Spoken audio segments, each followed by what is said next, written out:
The Baltimore Ravens embarrassed the Tampa Bay Buccaneers in Week 7 on primetime, 41-31. The final score. We talk about Lamar Jackson's continued domination, Rashad Bateman, some concerns defensively, and a lot more coming up next on this post-game instant reaction edition of Locked On Ravens.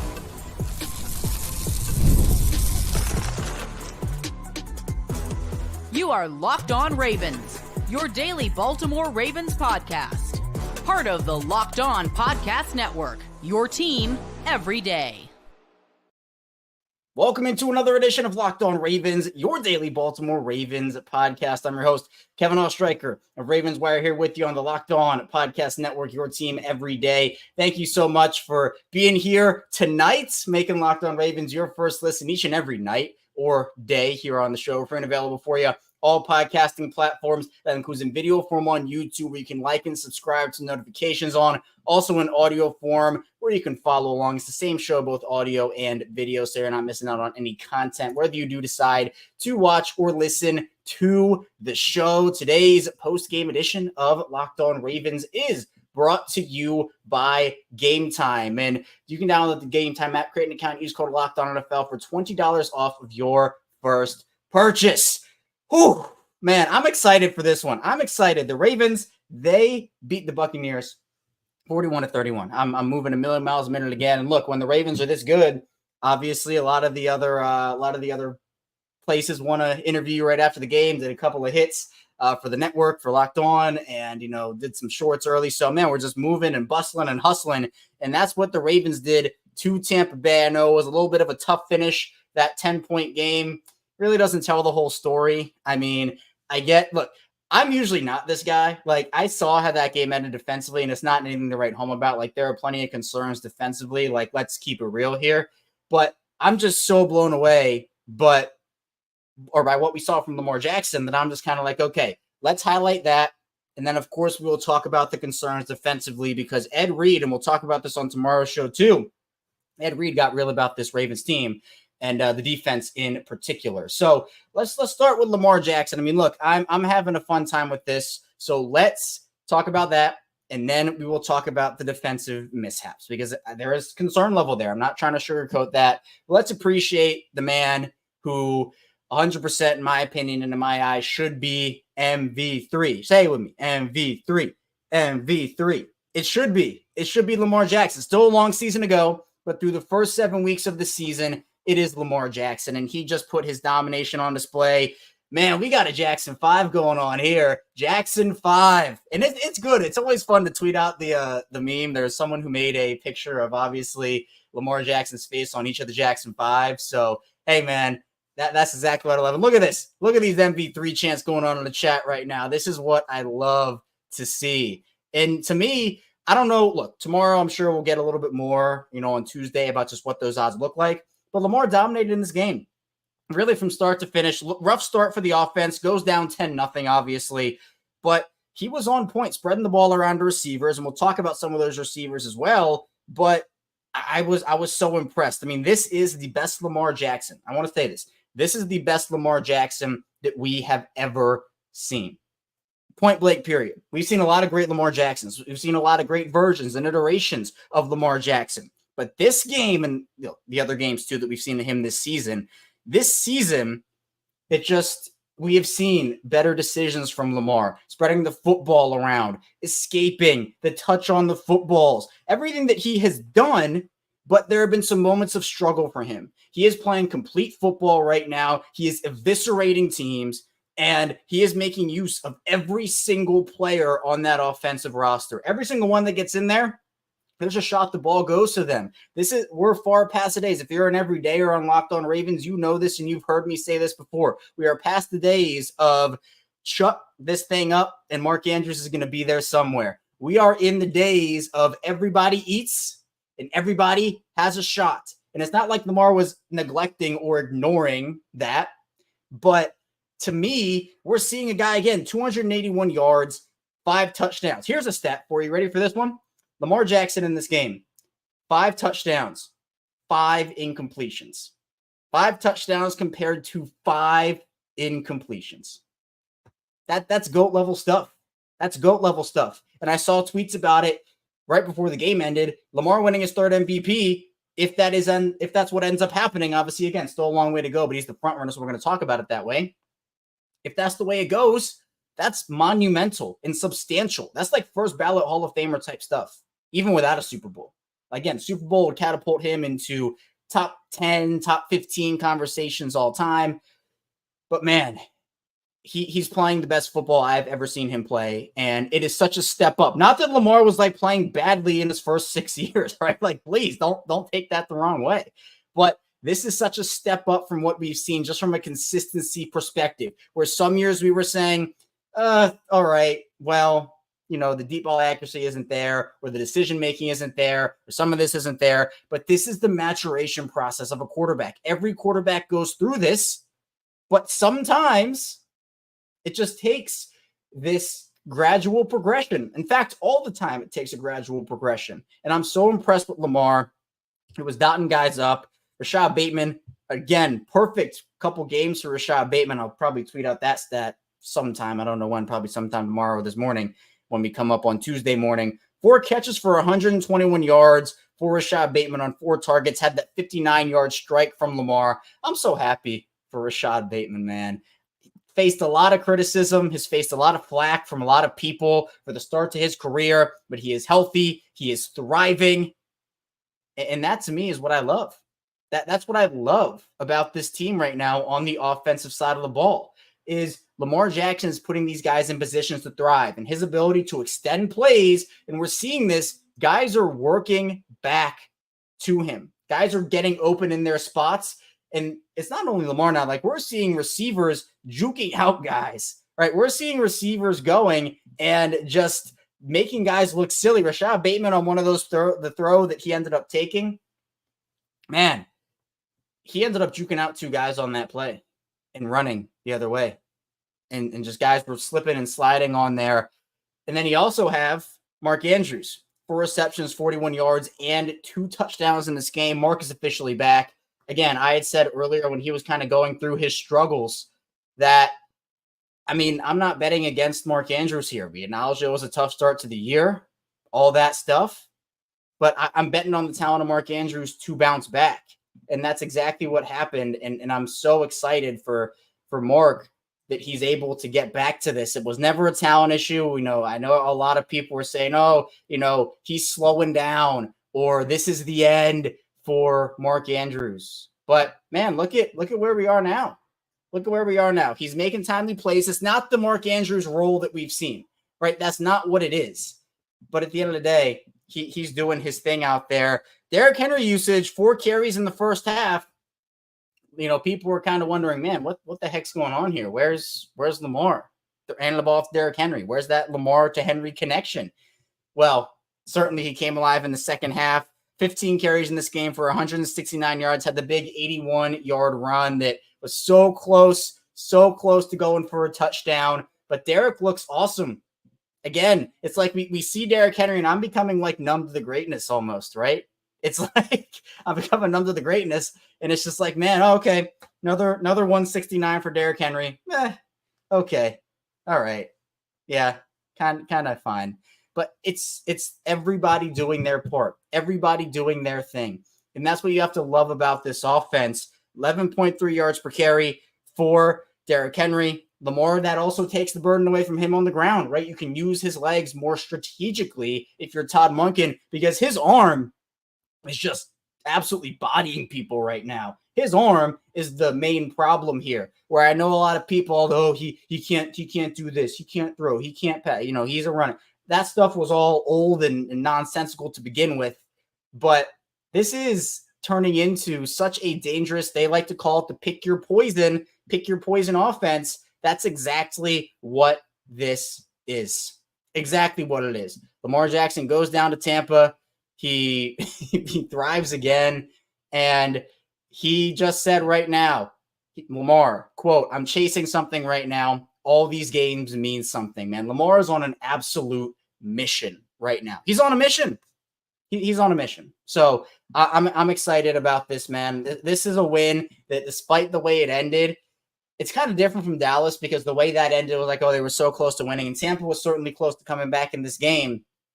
But whew, it's just, yeah, it's all great. It's all great. I don't have any injury updates right now on guys like Marlon, Zay, any of those guys. If those come tonight, we will talk about them as the stream goes on, but I'm not necessarily sure how that will go. I'm not sure. If you see anything, if anybody sees anything on social media, please put it in the chat so I can react to it. I'm trying to do this and kind of peruse through social media and look at the stats. So man, we're going a million miles a minute. Some team stats on the offensive side of the ball. The Ravens outgained Tampa 508 to 481, almost 1,000 total yards of offense in this between the two teams. The Bucs outgained Baltimore through the air 356 to 264. That will happen when it's negative game flow against you. If you're Tampa Bay, of course, you're going to throw the ball more. But the Bucs held the ball for 10 more minutes than Baltimore did. A lot of this is kind of skewed because of the way the game was.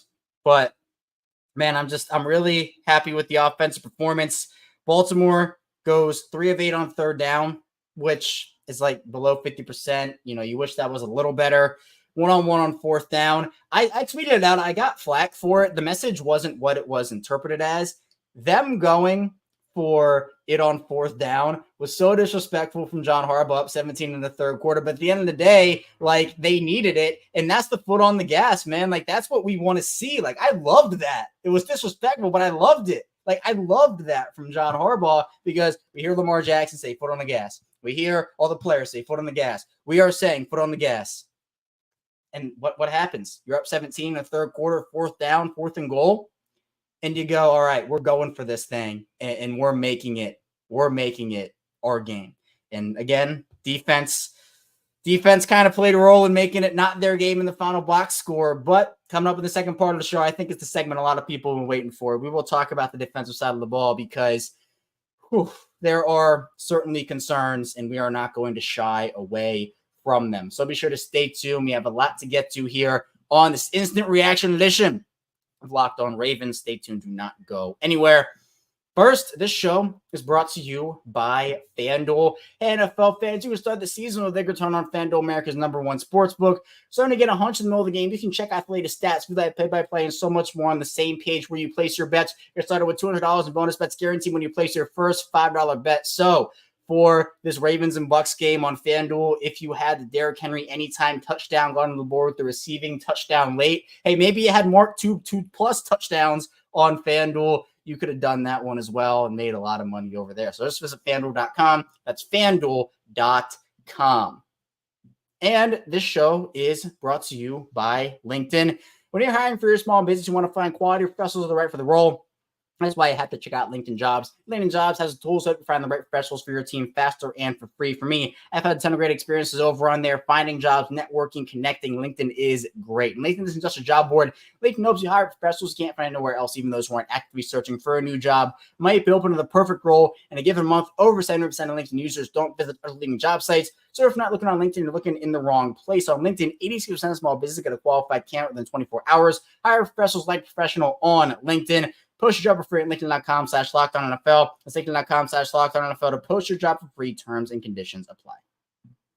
We are back. Our second segment here, instantly reacting on Locked On Ravens. Kevin Oestreicher still here with you. Really appreciate everybody who is tuning in live tonight, about 11:50 p.m. Eastern time as we record this, but I know it is late. It is very late. So if you're catching this after the fact, in playback, maybe in the morning on Tuesday, appreciate you for tuning in. Be sure to like and subscribe in video form and follow along in audio form for 5 days a week of daily Ravens content, plus more. We do go live after every single Ravens game. So if you like the post-game reactions, be sure to keep it locked on here on Locked On Ravens. And if you have a friend or a family member who enjoys it, be sure to send them over here our way.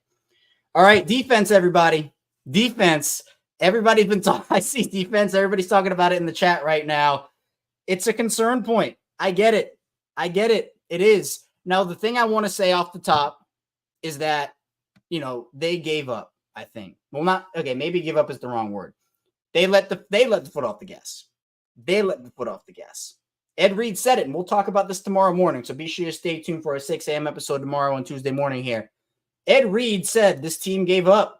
The defense gave up. Offensively, that's a different story. Defensively, running back Rachaad White I don't even know how many catches Rachaad White and Cade Otton had in the fourth quarter. I'll look at the box score to see their overall. I mean, Cade Otton had 8 catches. Rashad White had 6 catches. A lot of that came in garbage time. Garbage time is garbage time for a reason, but garbage time is not an excuse to play like garbage. All right? That's the reality of the situation. You tend to let up. You tend to maybe take your foot off that gas, say, all right, we got this game in the bag. Everything is great. Everything is rosy. And then all of a sudden, you look at the box score after the game, and you're like, hold on. Wait. Did this just happen on us? And we look at the fourth quarter, going into the fourth quarter, all right? Going into the fourth quarter. This game, the Ravens were up huge. They were up huge in this game, and they could not get the job done. It was 34-10. And by not getting the job done, I mean playing a full 4 quarters. They obviously won the game. But playing a full 4 quarters defensively absolutely has to happen. 34-10, then 34-18, then 41-18. So obviously that was a Derrick Henry pass. Then 41-24, then 41-31. This was a 34-10 ball game. And I see Spirit Bomb. This is a good point, and I was going to bring this up. I'm glad you brought it up. Onside kick, fumble recovery made the defense look worse than it was. I agree with this. I do agree. But it is also on the defense as well. I'm not going to let the defense off the hook for obviously for the offense's mistakes. That's on the offense. But it did look like that defense was kind of just like, okay, we're going to kind of cakewalk this thing. Up, wait, offense fumbles up, wait, onside recovery. So it's the breakdowns in the secondary and the miscommunications, some of the poor play, these defensive backs not named. Look, Marlon Humphrey might have the stickiest hands of all time this season. Every other Ravens defensive back has forgotten how to catch a football. Ardarius Washington has, 2 or 3 drop picks on the season. Nate Wiggins has at least 3 drop picks on the season, if not more than that. Those are opportunities. And yet, Władysław's second onside kick that the Ravens messed up. There have been 2 successfully recovered onside kicks this season in the NFL. Both of those have come against the Ravens. That also can't happen. It was blunders. I don't know why you're calling that screenplay. Technically it was lateral pass, it was a fumble when you're up by 24 in that situation or whatever the score was, 20 plus. And then the onside kick recoveries, obviously you got to be better at that. And I will say the one thing I was glad they did in Michigan, I hear you saying this, I get injuries are tough, and I do want to, send prayers out to Chris Godwin. Really, really tough injury. I have no idea why he was in the game. I have none. Tampa was making a comeback, but it was not it was a real but fake comeback. It was happening, and Tampa had a shot. But with 50 seconds left in that game, you're down 10. I don't know. I mean, I get, people were kind of mad at the Ravens for benching Lamar for Josh Johnson when it kind of was going the way it was. The Ravens, it would have taken, if the Ravens had lost that game, would have been one of the most catastrophic losses in NFL history. Would have been awful. I have no idea why the starters were still in the game. And I think it was kind of like, we see them doing it, so we're doing it. It's kind of like maybe what the Ravens were doing in that situation because the game did get close. I see LJ. I kind of had every time Lamar was kind of running the ball late in that game, I was like, no, get down. And Lamar took some nasty shots in this game, by the way. One that was called, one that was not, a couple others here along the way, helmet to helmet stuff, which is dangerous. That's dangerous stuff. So, Lamar obviously seems to be okay, which is good. And I also want to say game flow as well. The Bucs obviously were throwing the ball, being in such negative game flow, and that will obviously reflect in the passing yards, and they abandoned the run to an extent. This was the worst run defense game from the Ravens all season. But I see Stephon saying, look, defense is lacking discipline. White touchdown is proof of it. No one accounted for him. Yep, open, hash on the corner, just kind of walks into the end zone. Literally from the 5-yard line, just kind of goes we're walking in. Okay, we like this.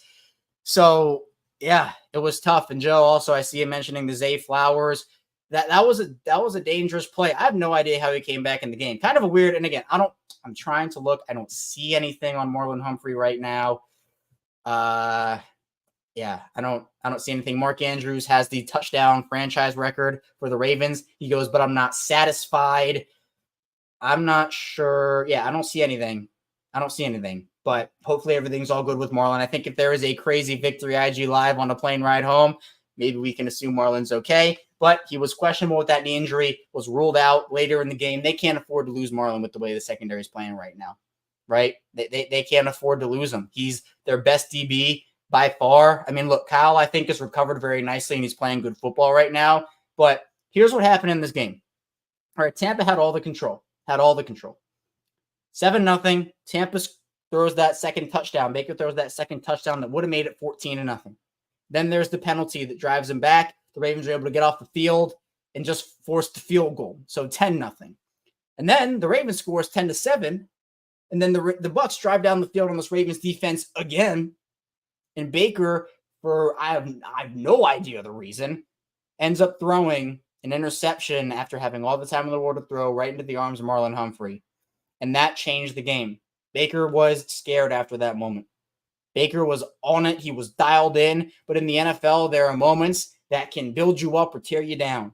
And in that moment, Baker Mayfield, I thought his confidence was torn down. I thought it was. So we'll see. And I see, manager, appreciate you for the update. Marlowe is a knee thing from John Harbaugh on the presser. Yeah, I honestly didn't expect anything when it came to press conference tonight in terms of Marlon. In spirit bomb, yeah, I assume, walking on his own power. It's a good sign for Marlowe, and give the update on Instagram Live. Yeah, hopefully he's in good spirits on that. I'm sure a lot of people will be watching that. So yeah, that's a good thing. But I thought Roquan had his best game. I think I saw that in the chat earlier. I agree. Some tough moments from Roquan for sure. So again, the bar is not like, Roquan's had this elite game, but Roquan did have, I think, his best game, but there were still moments of bad in that for Roquan. There was good, but there was also some bad. The Ravens got some pass rush late, but Baker had a lot of time to throw in this game. I thought the pass rush left a little bit to be desired. Again, I thought that the pass rush stat padded a little bit early in the fourth. And I see Cam asking, should Zach Ward be on the hot seat? I'm not going this far. We're 7 weeks in. It's been tough. I think Mike McDonald set a precedent, right? Mike McDonald set a precedent for this defense where he comes in, struggles a little bit, and then ends up, just dominating from week 3, week 4 on. Here's what I want to see. All right, I'm actually going to pull this up quickly while I'm talking here. We're going to pull up the Ravens schedule. Let me get this going. The Ravens have faced Patrick Mahomes, Gardner Minshew, Dak Prescott, Josh Allen. You got a bunch of quarterbacks in that first month. Then you got Joe Burrow. Then you have Jaden Daniels. And now you have Baker Mayfield. You have guys in MVP conversations, future Hall of Famers. Gardner Minshew's in that conversation because apparently he's just undefeated against the Ravens in any way, shape, or form, and he just can't lose to Baltimore. Here are the Ravens' next opponents they have to play. Jameis Winston, I think, is going to be for Cleveland next week.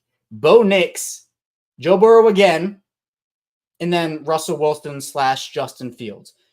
3 of those next 4 weeks are pretty easy quarterback matchups, if I have to say so myself. If this Ravens defense cannot perform, look, Joe Burrow, that might be a little ugly on Thursday night in terms of the secondary if it keeps up this way.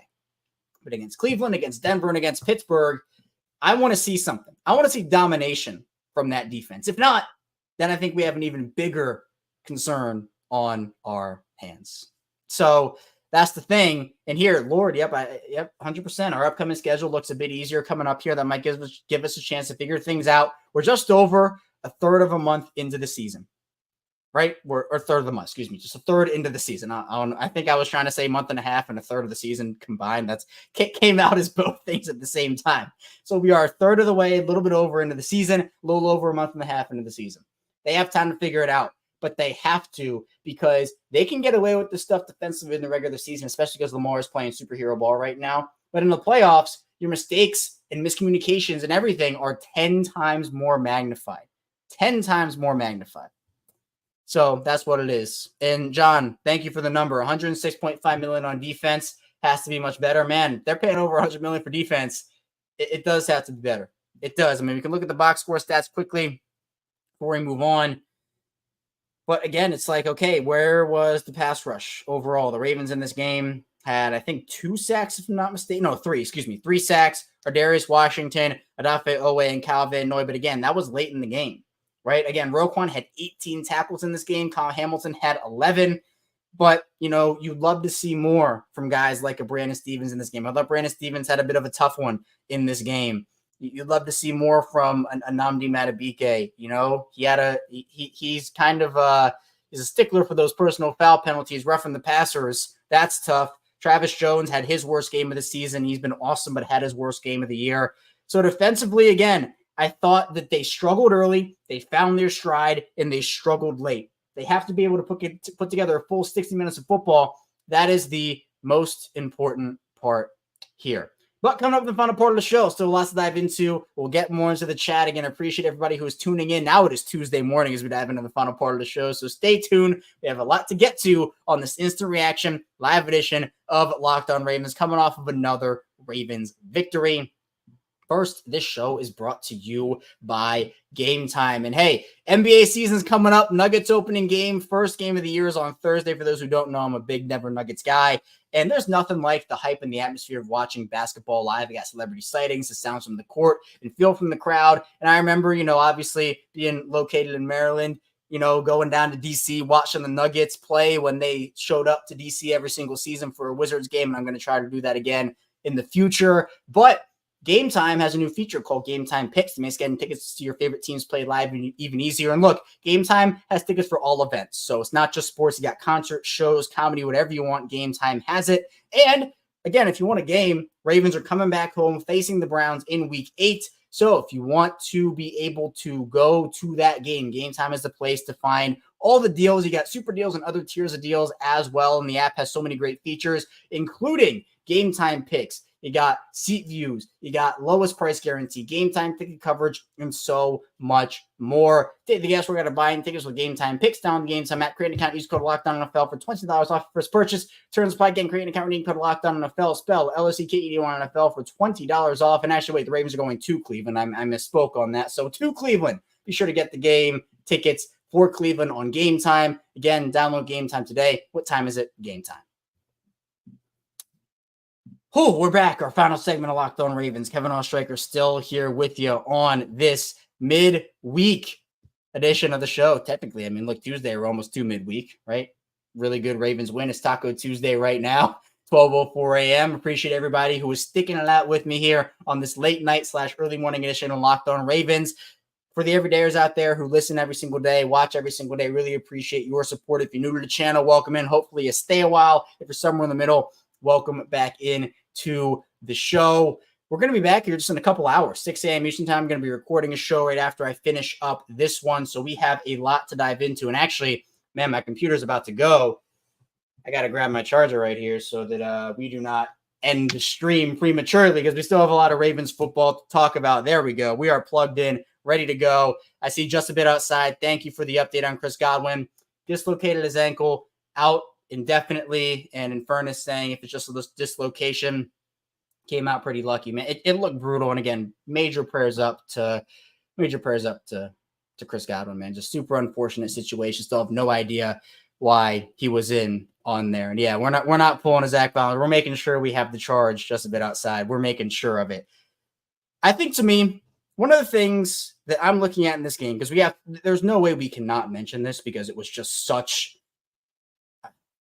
It's so deflating that we have to talk about this every week, for being honest. What's up with these penalties, man? Is the NFL not embarrassed by this? Is the NFL not ashamed by this? What are we doing? What are we doing? Let's read off the penalty stats quickly for both teams. The Ravens, 9 penalties for 85 yards in this game. The Bucs, 8 penalties for 75 yards, and that does not include all of the penalties that were declined in this game. Penalties. Flag after every single play. The Ravens had first and goal, like the 8-yard line or something. And then it was like 3 straight penalties. It was like 3rd and 38 or something crazy from like the 38-yard line or 32-yard line or some craziness. There were some legit penalties in the game. But when you have a game like this where Daniel Falele gets called for a phantom holding call, you have the Bucs get called for phantom holding calls. Like, there were just bad penalties across the board. And I'm just like, man, it's one, slowing down the game. People are probably turning the game off because they're like, I don't want to watch like a ref show. Like, what are we doing? What are we doing? Like, crazy. Like, why? This has been a thing where the Ravens, and look, all teams get hosed by penalties. I'm not trying to say, oh my God, the Ravens are the only team that gets hosed by penalties. And no, every team does. But it just seems like every week, it's like a new thing. So that was, look, you talk about the sloppiness of the defense. The officials were absolutely sloppy in this game. Red zone galore in this game, by the way. The Ravens go 4 of 5 in the red zone, Tampa 3 of 5. But here's where the Ravens won this game, in my opinion. 8.1 yards per carry for the Ravens in this game compared to just 4.2 for Tampa. And that was a good game against a good Ravens run defense for Tampa. But Baltimore is just so head and shoulders above the rest of the league in terms of their rushing offense. And I've talked about this forever on this show. What makes this Ravens defense so good is the ability to stop the run and then be able to work off that in the passing game. They haven't done that a lot this season. Like, their passing defense has been good, or their rushing defense has been good. The passing defense is not. The rushing defense has been good, but teams are still being able to dominate them through the air. Now, what makes the Ravens offense so good is the fact that they're able to rush the ball, and then teams have to respect that. Because if you don't have a good rushing game, if your rushing game is not working, teams aren't going to bite on the play action. Teams are going to watch you fake hand that ball off and say, yeah, right. Are you really handing that ball off after we're stopping you time and time again? No way. So what makes this play action game so good when it happens? I mean, the play that I want to reference, it might have been like the third play of the game. Maybe it was the first. I don't even remember what play it was. It was the first drive. It was that screen to Zay Flowers. I'm trying to figure out what play that was. It was, here we go. Yep, third play of the game. That short pass to the left where it was the play action screen to Zay. They bid on that, and Zay had open room to run because the Ravens got blockers out into space. They got it out into space. That's what makes this team so good, is you have to respect it. You have to respect it. If they weren't good in the run game, teams wouldn't respect it. But this is the most, look, we talked about 2019 was like this historic offense that, like, when's the next time a team's going to touch this and all these history book records? The 2024 Ravens are on pace to shatter those records, and it's not close. That is how good this rushing team is. That is how good this offense is in general, and it's being carried on the backs of not just Lamar Jackson. He is the catalyst of it all. But you got Derrick Henry making plays. You got Zay Flowers making plays. Rashad Bateman, Mark Andrews, Isaiah Likely. They're getting everybody involved in this offense. And this is truly the definition of unstoppable. And I see Terrell, you're talking about it here. Thinks the defense is bad because the offense is unstoppable. If the Ravens can get their passing defense going, right, like times 10, you improve that, who stops this team? Obviously, playoffs are a different animal than the regular season. You got to get there. You got to do it. But who's doing it? Who's stopping it? Who's stopping it? Kansas City is the team to beat, right? They're the champs. You got to respect that they're back-to-back champs. They don't look good this season. It's one of the worst undefeated teams I've seen in a while. They get the job done, but it's not pretty. Mahomes has a negative touchdown interception ratio. Their guys are, they lost Rashee Rice for the season. Marquise Brown's out for the year. You know, is Buffalo going to be that team with Amari Cooper? The Ravens waxed Buffalo. Is it going to be Houston? Is Cincinnati going to make the playoffs and try to upset the Ravens? Look, there's a long way to go. I'm not trying to crown the Ravens as Super Bowl champs, please. There's a long way to go. But this offense looks so good right now. It's so fun to watch because you're just seeing guys get so open because you have to account. You have to account for Lamar. Send manpower over there. Account for Derrick Henry. Send manpower over there. Now Rashad Bateman's starting to cook. Well, now you got to send more guys over there. Zay Flowers, you already got to account for him. All right, Mark Andrews got to go for him. Isaiah Likely got to go for him. There's a guy open seemingly on every single play. And Lamar with his decision-making, his extension of plays, man, I'm all for it. So it's 1 week at a time, one game at a time. But I know that the final score was not as impressive maybe as the game actually looked. But this team has jobs to do each and every week. And for the Ravens, Lamar Jackson is getting it done. if you want to go into funny stats, the Ravens are 5-0 since Lamar retweeted Johnny. So maybe Johnny is the way. Johnny is the reason why everything's working. But no, I think also Todd Monken has done a much better job of getting his playmakers into position. He's done a much better job of making sure that everybody's getting involved. But that's also a big Lamar thing, where he has gotten more and more freedom in this offense. And we have seen on full display that Lamar Jackson can do such amazing things when he is at the line. He sees something. He's such a smart person, such a smart football player, and he understands the nuances of the games. So again, statement win for the Ravens. I get the final score in the end is going to make it a little less impressive for a lot of people, and I get it. Certainly made it feel less impressive to me, but I'm not going to take away from what the offense did in this game. Lamar Jackson with a Jackson 5, and the Ravens move to 5-2 on the year. Well, that's all I have for you today on this live instant reaction edition of Locked On Ravens, man. Really appreciate it. We've been hovering around a bunch of people in this chat for the majority of the show, even though it is 12 a.m. Just wrapping up here. So again, be sure to like and subscribe on the way out. We do 5 days a week plus more daily Ravens coverage. Be sure to watch in video form, listen in audio form. It's the same show. We do, again, that 5 days a week plus more daily Ravens coverage. Coming up, we'll be back here in just under 6 hours. We'll be back 6 a.m. Eastern time. We'll be talking about what Ed Reed had to say, Bill Belichick, talking about the Ravens, Lamar Jackson, MV3, and so much more. So be sure to stay tuned, and I'll see you right back here tomorrow, or technically later today on Locked On Ravens.